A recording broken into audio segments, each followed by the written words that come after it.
sorted. The test isn't in our rhetoric, but what action we propose. And for the gentleman from California, his action plan is bankruptcy.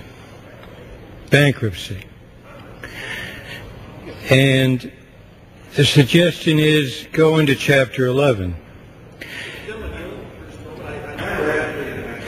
Yeah, but that's what, essentially, that's being proposed by the minority, by some in the minority. They're saying, do Chapter 11. Mr. Dreyer, that's bankruptcy. And I understand that Chapter 11 is bankruptcy, but I'm just saying that I have not advocated that. Okay, many on your side are. Will the gentleman yield? Yes. Yeah, bankruptcy has been the primary argument I've heard as the preferred alternative from Republican members of the committee I chair. And not from all. We hope for a bipartisan effort. We worked with the White House, and it's interesting that now we face opposition, though the White House has said action is necessary. The President-elect has said action is necessary. The Speaker has said action is necessary. The Majority Leader in the Senate has said action is necessary. And now what many are saying on the other side in this House is bankruptcy. Chapter 11. Chapter 11 will lead to Chapter 7. And I just want to quote from a few documents that say that. A recent study by the Anderson Economic Group says it would be 4 times more expensive for a bankruptcy proceeding than a federal bridge loan. And also J.P. Morgan, I want to read this, their analysis. Without government support, we believe auto suppliers will tighten terms, causing Big Three bankruptcy filings. Due to a potential sales declines and fixed cost absorption issues, we expect a Chapter 11 reorganization would rapidly move to liquidation. Look, this is complex, but what isn't complex is the essential continuation of a domestic auto industry. Mr. Dreyer says don't play favorites, winners and losers. Doing nothing to help the domestic industry is playing favorites. So I suggest we look at what's involved here.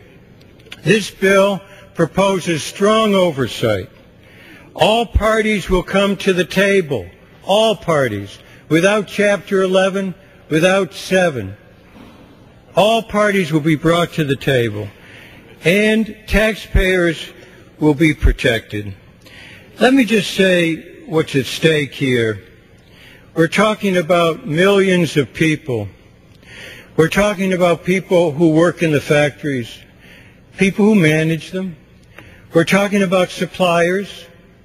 If one of the Big Three goes down, the supplier network will be devastated. And all those who sell automobiles, and all those who are involved indirectly in the economy. So I just urge, the time for rhetoric is gone. Why is this going so fast, Mr. Dreyer? It's because there's an international economic and national credit crisis. Every country that has an automobile industry is now helping them. Rushing, it doesn't matter whether they're conservative or liberal or socialist. All of the other countries are moving to help. Speaker, the gentleman, let me just finish. Happy to yield an additional 30 seconds. Let me finish, and then I hope. Time has expired. The time's expired. Okay, well, I'd like to yield the gentleman 30 seconds, Mr. Speaker. Okay. And I'd ask him to yield to me. Yes.